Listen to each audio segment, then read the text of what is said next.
श्री परमात्मने नमः। सप्त प्रहरिया भाव आगे। प्रभु के सिंहासन आरूढ़ हो जाने पर भक्तों ने बारी बारी से प्रभु के अंगों में केसर, कपूर तथा कस्तूरी मिले हुए चंदन का लेप किया। चरणों में तुलसी और चंदन चढ़ाए। मालाएं घर में थोड़ी ही थीं, यह समझकर कुछ भक्त उसी समय बाजारों में दौड़ गए और बहुत सी सुंदर सुंदर मालाएं जल्दी से खरीद लाए। सभी ने एक एक करके प्रभु के गले में मालाएं पहनाई। भक्तों के चढ़ाए हुए पुष्पों से प्रभु के पाद पद्म एकदम ढक गए और मालाओं से संपूर्ण गला भर गया। प्रभु ने सभी भक्तों को अपने कर कमलों से प्रसादी माला प्रदान की। प्रभु की उस प्रसादी माला को पाकर भक्त आनंद के साथ नृत्य करने लगे। श्रीवास तो बेसुध थे। उनकी दशा ऐसी हो गई थी मानो किसी जन्म के दरिद्री को पारस मणि मिल गई हो। उनका हृदय तड़प रहा था कि प्रभु की इस अलौकिक छवि के दर्शन किस किस से करा दूं।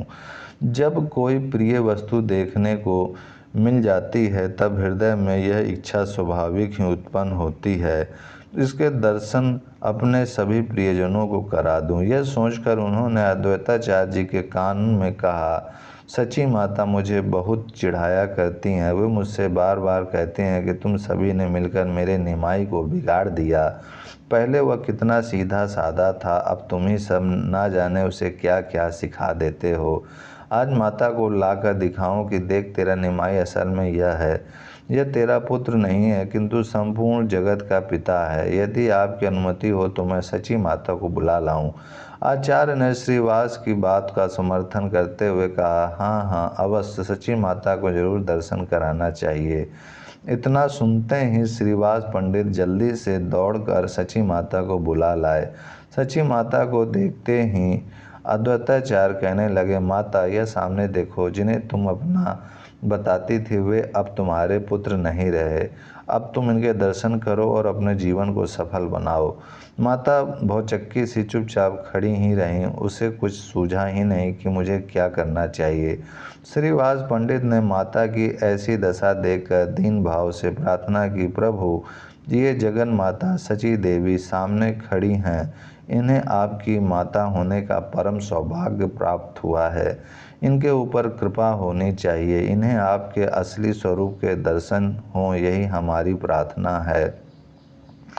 प्रभु ने हुंकार देते हुए कहा, सची माता के ऊपर कृपा नहीं हो सकती। यह सदा वैष्णवों को बुरा बताया करती है कि सभी वैष्णवों ने मिलकर मेरे निमाई को बर्बाद कर दिया।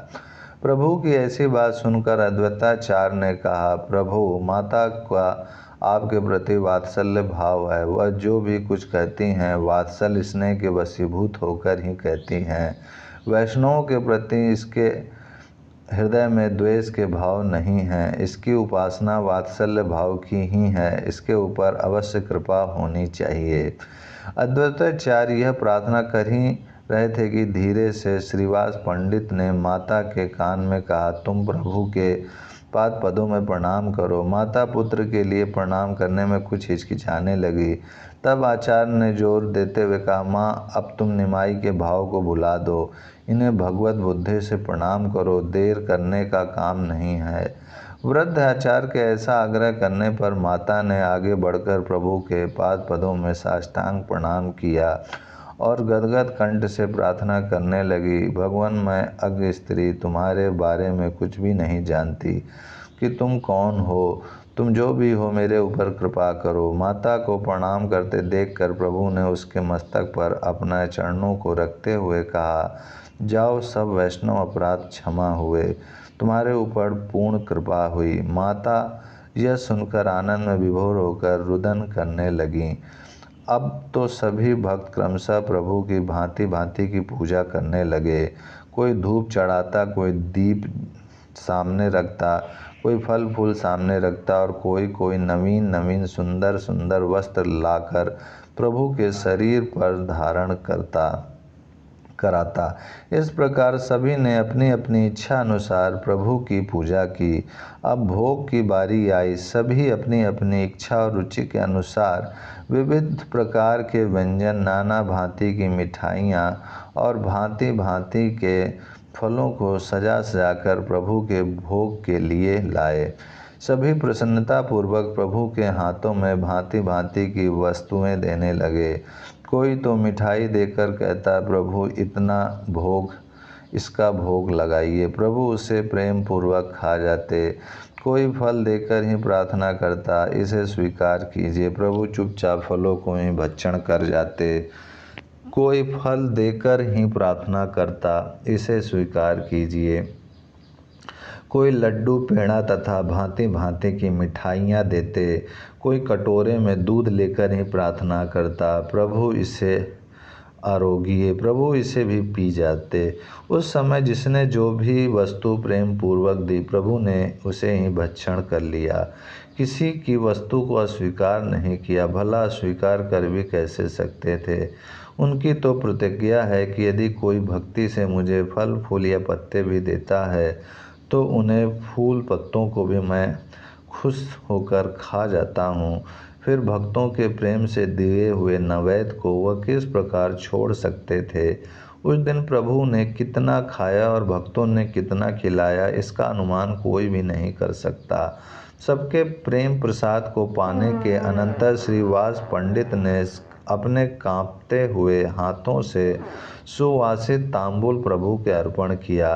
प्रभु प्रेम पूर्वक तांबूल चर्वण करने लगे। सभी बारी बारी से तांबूल भेंट करने लगे। प्रभु उन्हें स्पर्श करके भक्तों को प्रसाद के रूप में देते जाते थे। प्रभु दत्त पान को पाकर सभी भक्त अपने भाग्य की सराहना करने लगे। तांबूल भक्षण के अनंतर प्रभु मंद मंद मुस्कान के साथ सभी पर अपनी कृपा दृष्टि फेरते हुए कुछ प्रेम की बातें कहने लगे। उस समय उनके मुख से जो भी बातें निकलती वे सभी अमृत रस से सिंची हुई होती थीं। भक्तों के हृदय में वे एक प्रकार की विचित्र प्रकार की खलबली से उत्पन्न करने वाली थीं। प्रभु की उस समय की वाणी में इतना अधिक आकर्षण था कि सभी बिना हिले डुले एक आसन से बैठे हुए प्रभु के मुख से निसृत उपदेश रूपी रसामृत का निरंतर भाव से पान कर रहे थे। किसी को कुछ पता ही नहीं था कि हम किस लोक में बैठे हुए हैं। उस समय भक्तों के लिए इस दृश्य जगत के प्रपंचों का एक प्रकार से अत्यंत अभाव ही हो गया था। प्रसाद प्रातः काल से बैठे बैठे संध्या हो गई। भगवान भुवन भास्कर भी प्रभु के भाव परिवर्तन की प्रतीक्षा करते करते अस्ताचल को प्रस्थान कर गए, किंतु प्रभु के भाव में अणुमात्र भी परिवर्तन नहीं हुआ।